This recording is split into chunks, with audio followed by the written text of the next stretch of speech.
Welcome back to the Act Two podcast, a podcast for the real-life working screenwriter. I am Josh Hallman. And I am Dave Levinson. Happy to be back. Tasha is gone right now. She's traveling. She's like Carmen Sandiego, out in the world, living her life. So we hit the Dave signal. We asked him to step in. Here he is. Tasha's a real jet setter. Today's a special episode because, well, not because you're here, but today we're talking about contained movies. Thanks. I like to think it's always special when I'm here, but not only because we're being graced by Dave Levinson, but because we're doing a topic that I feel like is perfect for this conversation. It's a good one. This is your sweet spot, your wheelhouse. When I'm trying to write something contained, I message you and I'm like, hey, what do you think about this, this, and this? I'm honored. Should we call you an expert in contained movies? Absolutely not. Please don't. Do not set the bar that high.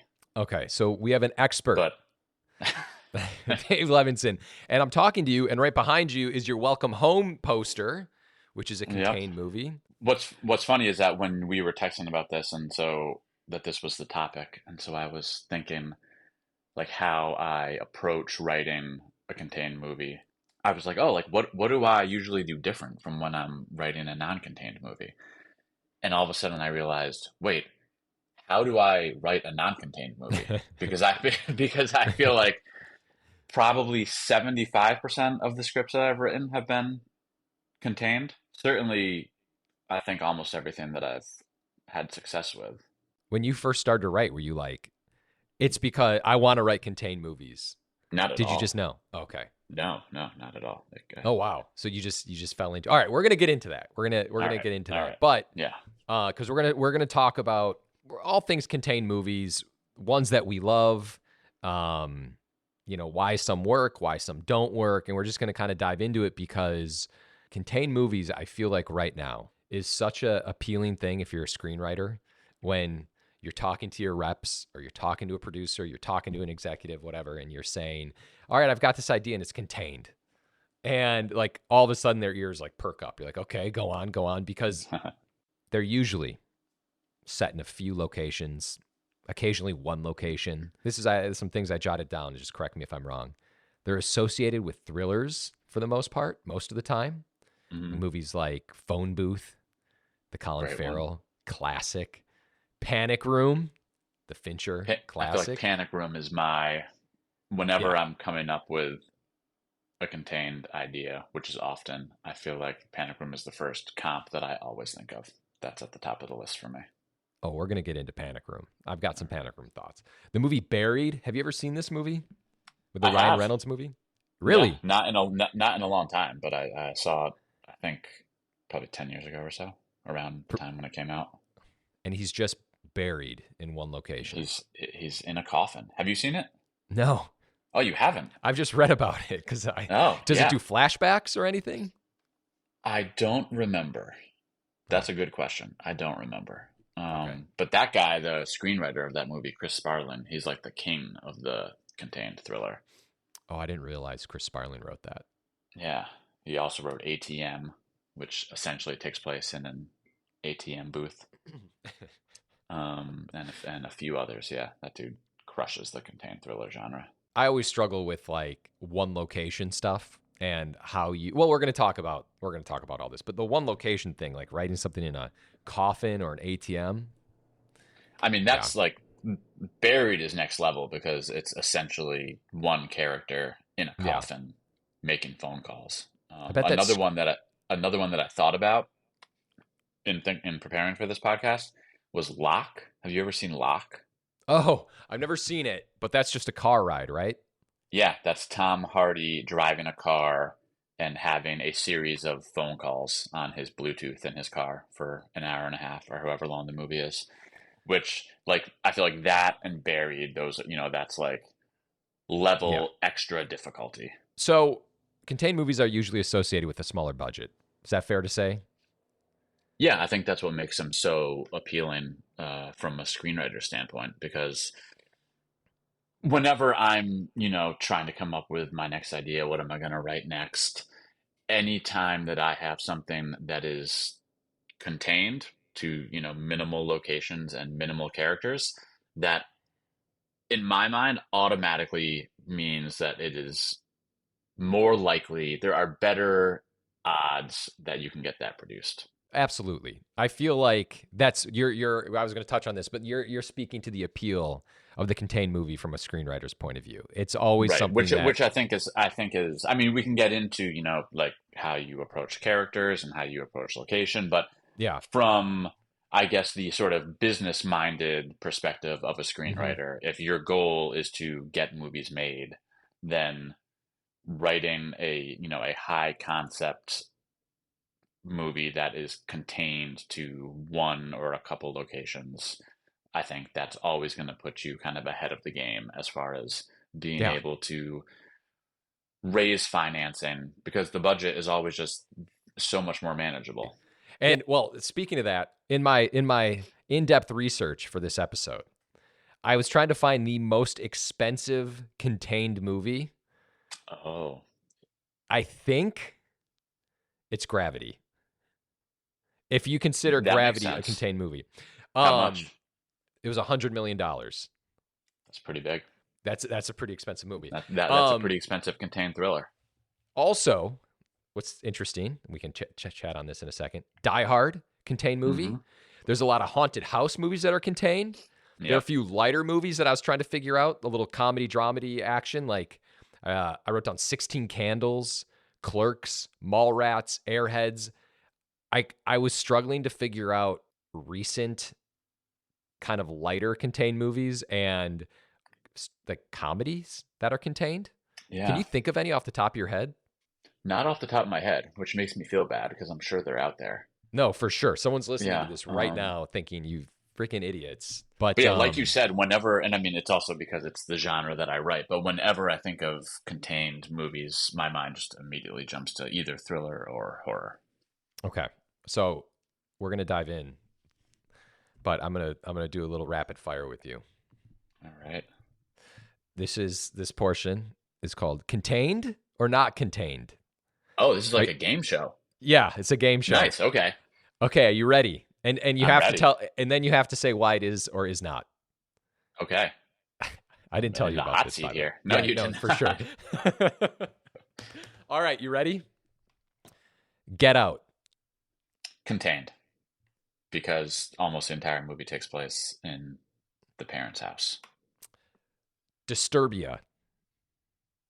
I'm gonna say, can I say like semi-contained? I haven't seen Yeah. that movie from start to finish in a long time either. But Oh wow. from my memory, I feel like 75% of it takes place in their house, like his house and the neighbor's house, Yeah, yeah, yeah. right? Yeah. So this is interesting. Well, okay, let me keep going. This is the end.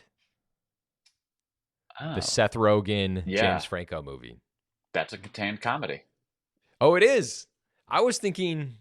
Oh, I guess it is. I was thinking it because it leaves the house for so long. Does it? Again, I haven't seen it in a long time. I think I actually own that maybe on Yeah. DVD, but I have not watched it in a very long time. Okay. A Quiet Place, I would say not contained. because they're out in the world. They're running Yeah, from things. I feel like they're walking around outside a lot in that movie, right? Yeah. Yeah. Not contained. It's And not, then the last one. it doesn't feel, when I think of contained, and I guess like my personal definition of a contained movie, that does not feel contained to, a Yeah. single location. Um. And the last one here, 127 hours with Franco again. Oh, Have you seen yeah. that? I have, but not in a long time. So Okay. going by my faulty memory, I would say contained.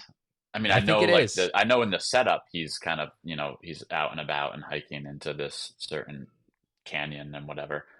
But Yeah. once he's trapped there, he's basically just trapped there for the entire movie, right?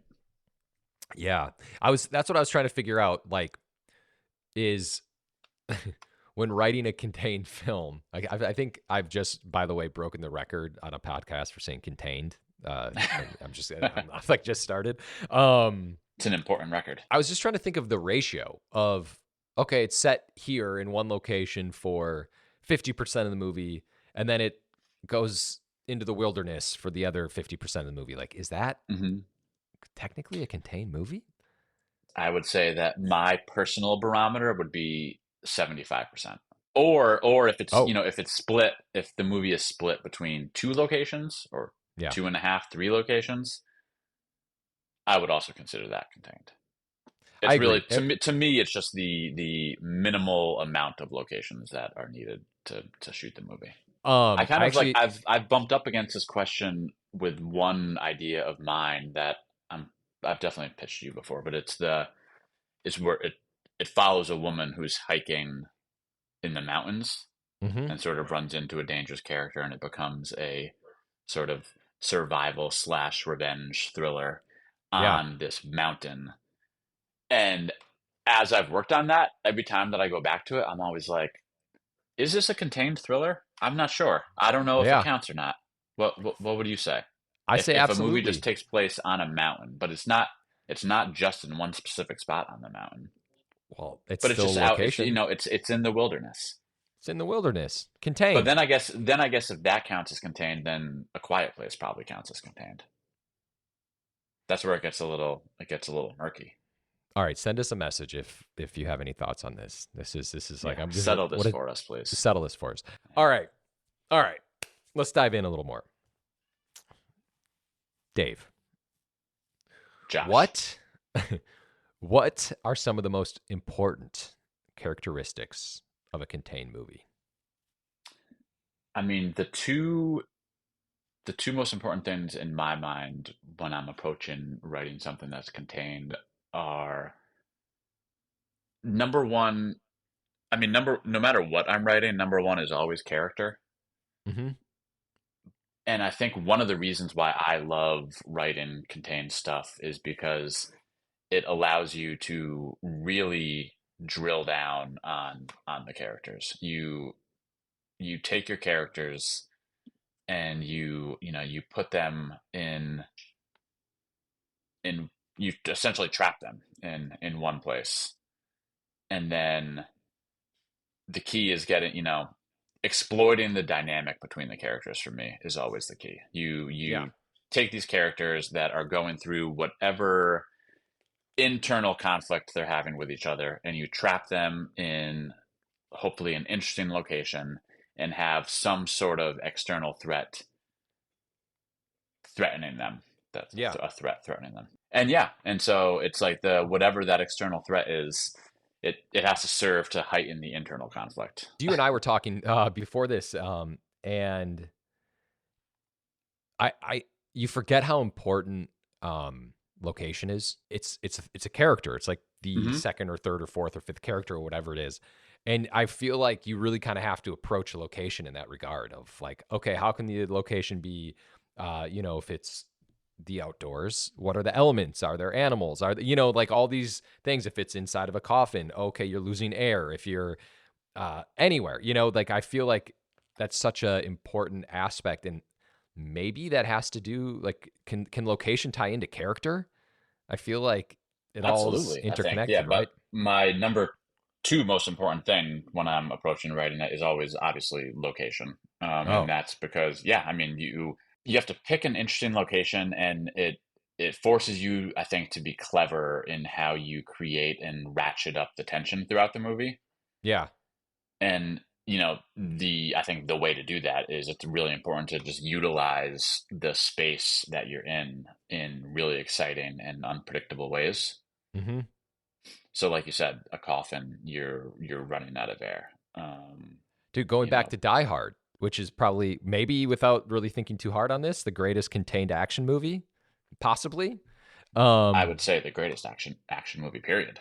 oh wow. I but in that sense, it's the location is a character in itself. And there's a good reason why he's there. He's in the location to make amends with his wife. Okay, I cut you off. Did you have a number three? No, those yeah, it's That's for it. me, it's Character. it's it's character and the opportunity that you get to just really isolate your characters and drill down into those character stories Yeah. and and then just sort of the fun aspect of figuring out a cool location and how you can best use that location to create your set pieces and create and ratchet up that tension. Yeah, I was thinking if because I'm actually trying to write a, a movie that takes place outdoors, and I was thinking about like how I'm approaching it basically, and tell me if I'm wrong here. Tell me if this sounds crazy, but I feel like the characters constantly have to have a want. I know that's silly, but like even faster in like a contained version, meaning if you and I are stuck in the house or we're stuck outdoors or something, it's like, I need to get to my car.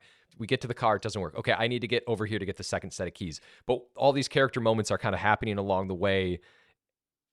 You're met with resistance along the way, but there's so many like wants that just completely get flipped, and like secrets in those wants, and maybe some deceitful reasons of why you want to get to the car. And like, Yeah, does no, that that's sound right? that yeah, that's a great thing to bring up is it's mini goals essentially.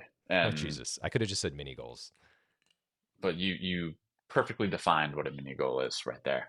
Thank you, And thank you. yeah, that's you need a lot of sometimes depending on the kind of contained thriller that you're writing, Yeah, like it can be just, two or three sequences back to back that are just mini goals. You have to get out to the car. You do get out to the car, yeah. but shit, the car, is not working. So now you have to get from the car to place Y. And yeah, it's just those mini goals stacked on top of each other that is, you know, driving a wedge between your characters and their ultimate goal that they're trying to achieve. I feel like we should jump into some of our favorite contained movies and just maybe tie this all together. Do you want to start? Sure. Like I said, my favorite is Panic Room. And that, I mean, that sort of it's David Fincher. It's David David Fincher. Fincher, like at the height of his powers, I think. Can I go back to the mini goals thing that we were just talking Yeah, about? yeah. So I was thinking about Panic Room because Panic Room's on my list as well. Let me just try to recite this from memory. Basically, they get the people break in, they go into the panic room, they're in the panic room, and they lo and behold, like whatever the robbers are after is inside of the panic room. Right. So it Right. just kind of gets ratcheted up. It's not like these people are there to break in for something that's outside of the panic room because that would be freaking boring. Then they're in and out. In addition to that, the daughter has diabetes, so they need to go get the EpiPen, or Jodie Foster needs to go get it. Does that sound? Yeah, And then and I she, think so right, that is like the gold standard example of a mini goal is yes, it's kind of a ticking clock because the hmm daughter has diabetes and her sugar level is dropping and she's in danger of dying if Jodie Foster can't go get the diabetes medication in the other room, which dude. exposes her to the robbers. It's I just might. it's so simple, yes, like so effective. It's so high stakes, and yeah, it's amazing. Does Quiet Place have an? Does someone have an inhaler in the Quiet Place? I feel That like sounds right. it I sounds can't. I right, right? haven't. I haven't seen that I one in a while. I might in my contained movie.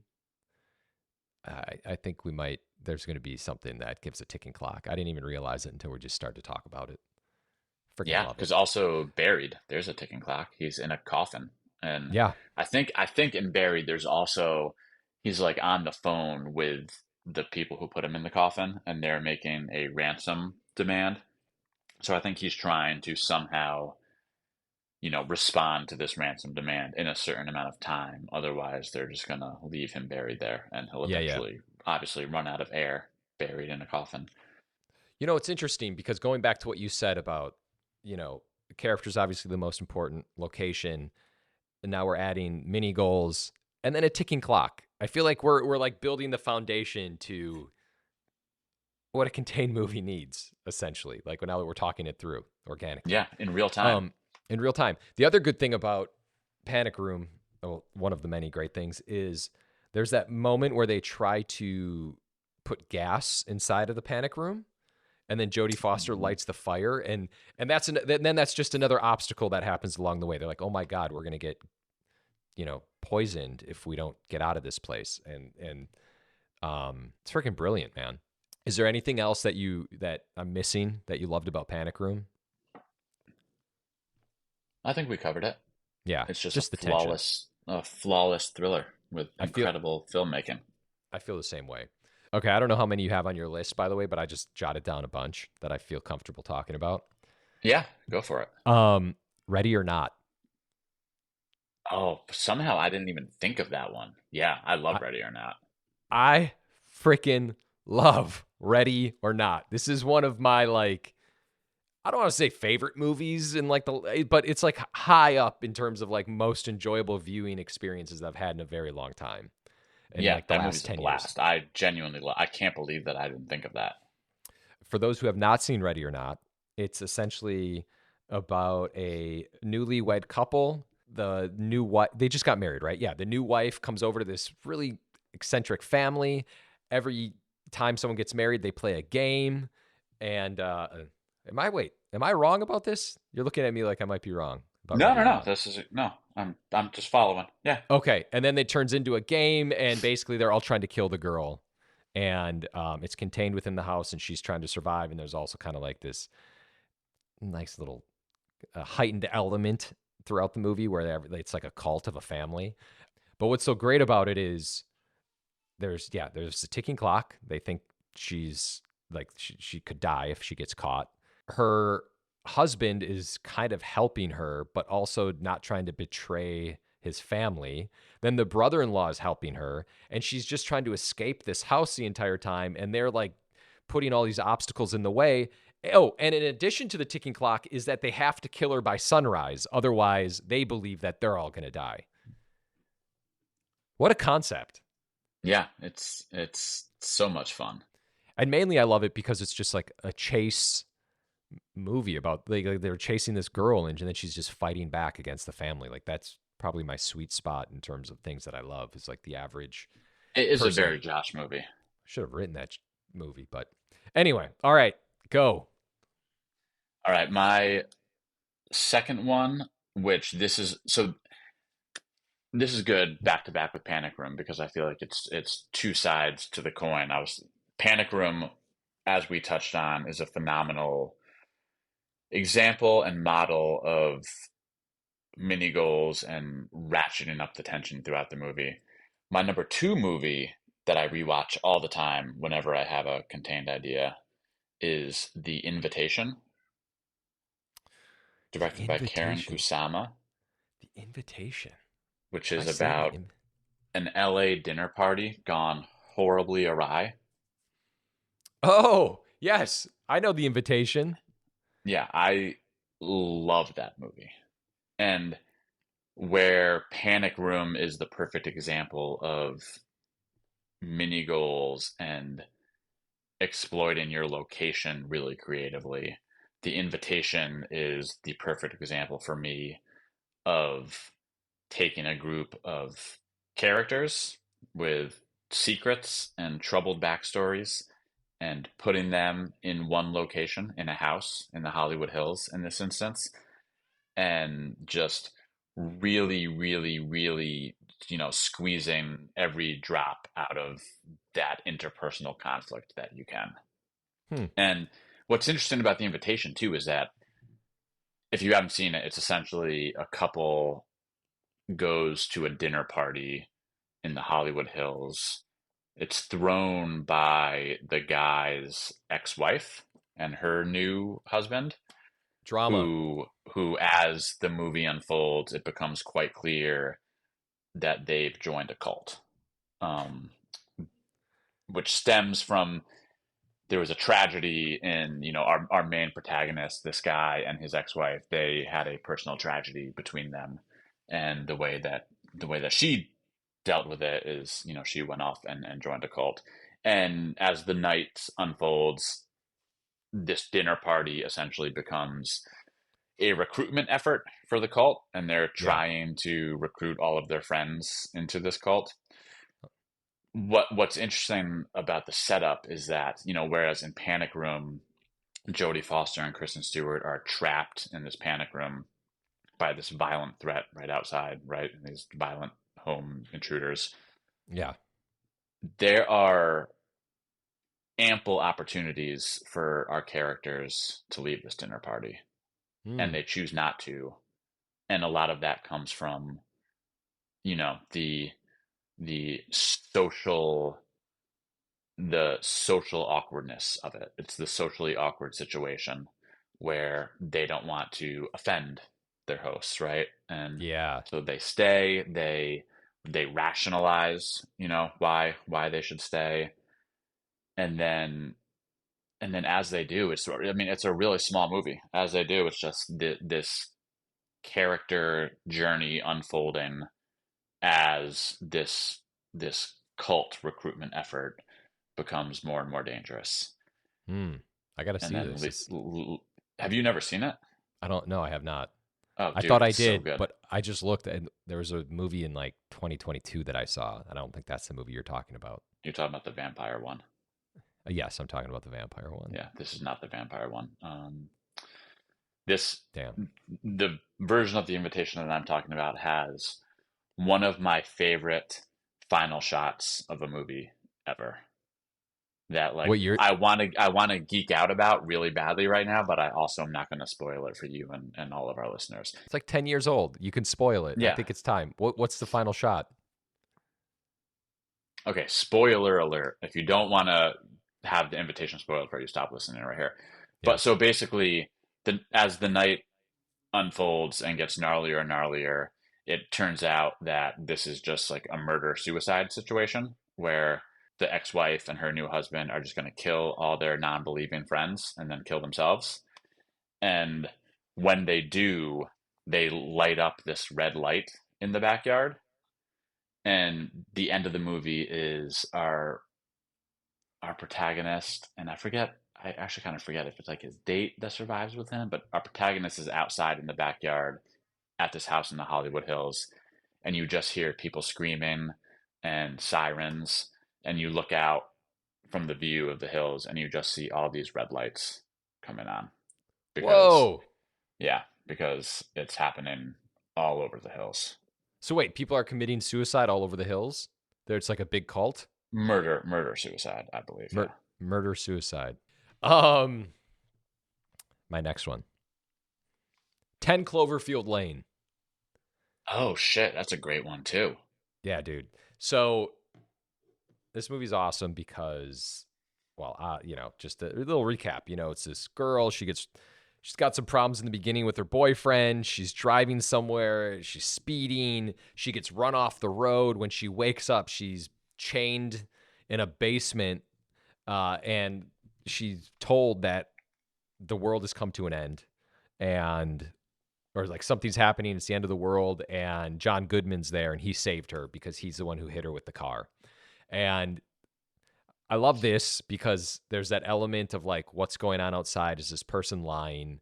And then there's another guy inside the house, but then you find out that John Goodman's not lying. So they come back, so they stay, like she tries to break out, and there's this tension the entire time where she's like, I need to get the hell out of here. Let me out. So you feel like she's like this prisoner throughout the movie.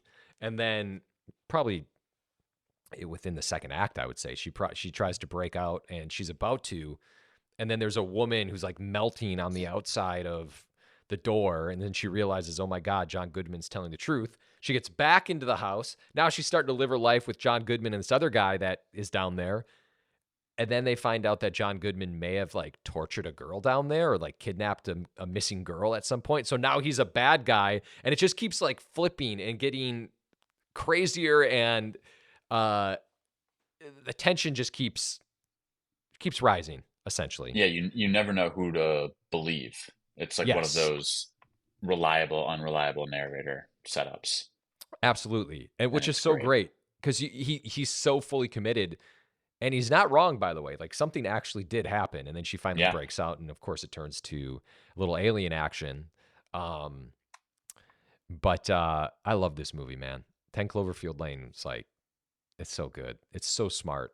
And these are I mean, I feel like we've just listed off a bunch of these movies where if you're writing a movie like this, like these are perfect examples to just study and be like, okay, what happens in the first act, the second yeah. act, you Another know? valuable thing to take away from 10 Cloverfield Lane, I think, is that's a movie where it is completely contained, but it feels big Mm-hmm. because the driving question in the movie is, did the apocalypse essentially happen in the world outside?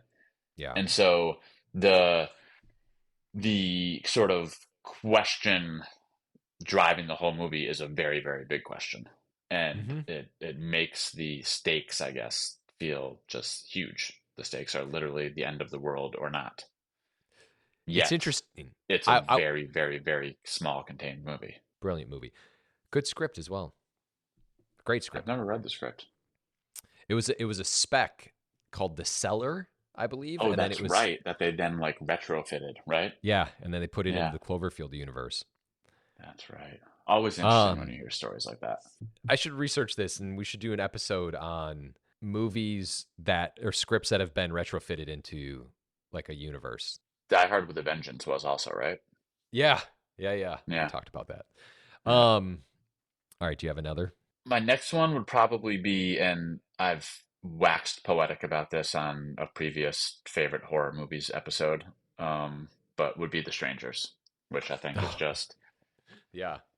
so simple and just the perfect example of exploiting a relatable fear, which is you're home alone in a house out in the Hmm. country, not a lot of neighbors, not a lot of people to call for help, and three masked strangers who are intent on terrorizing and killing you show up. What do you do? And What do you that's do? that's what The Strangers is, and it's. I mean, we've talked about this before, but it's just the concept is so simple yet so effective. Yeah, And yeah, the entire thing takes place in that one kind of country house. yeah. That movie scares the shit out of me. Yeah, Um, it's I'm gonna kind of like, can I pair another entry with that one? yeah, definitely. Because I think it's the same type of contained horror, but it's got a little bit of a higher concept.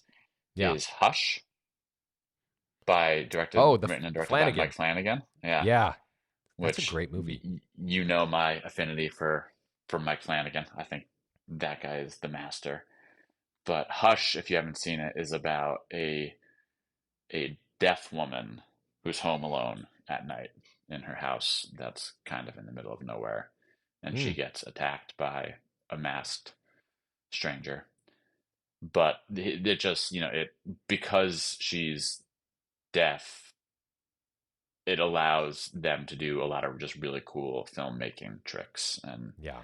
so it's a like a just an added layer that they can, kind of exploit within that very simple setup of getting attacked while home alone at night.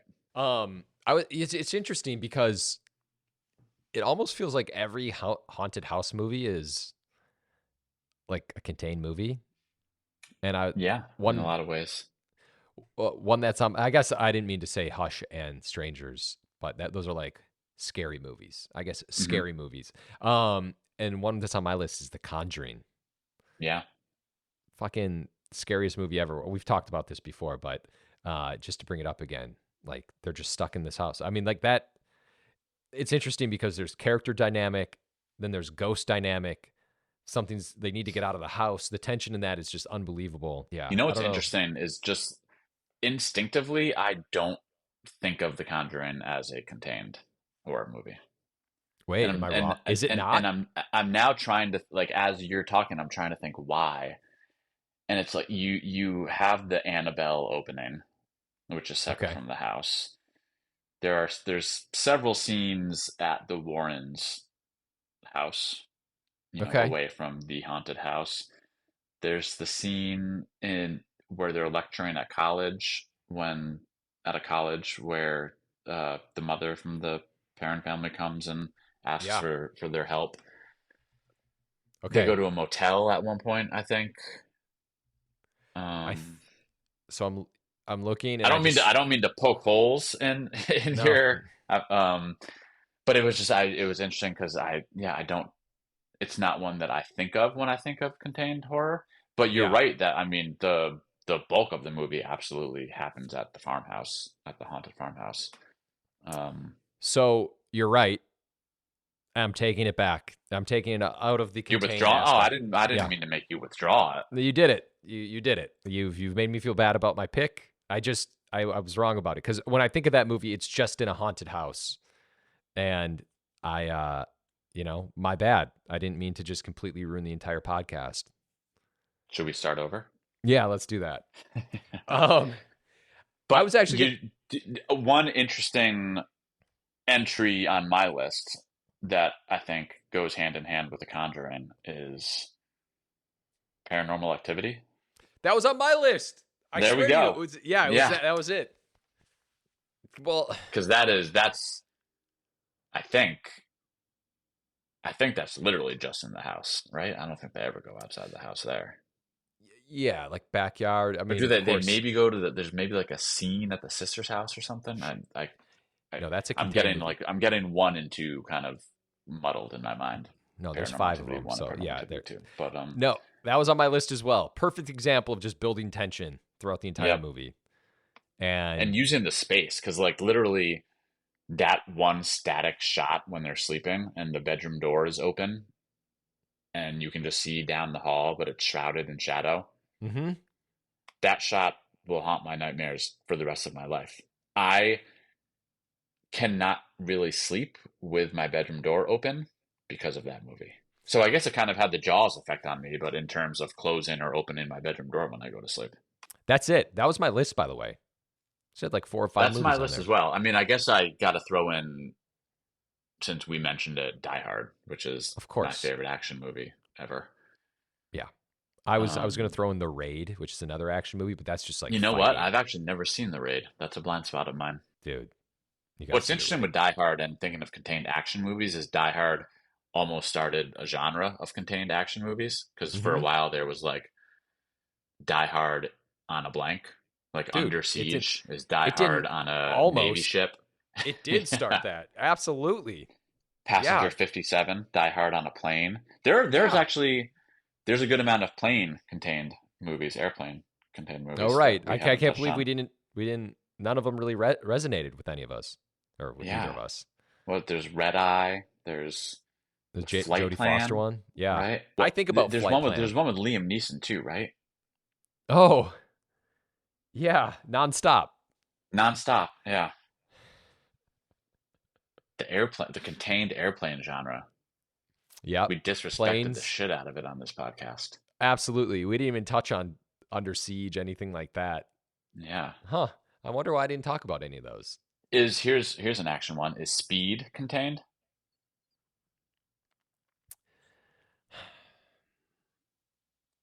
I don't think it is. Yeah, it's like entire third act is off.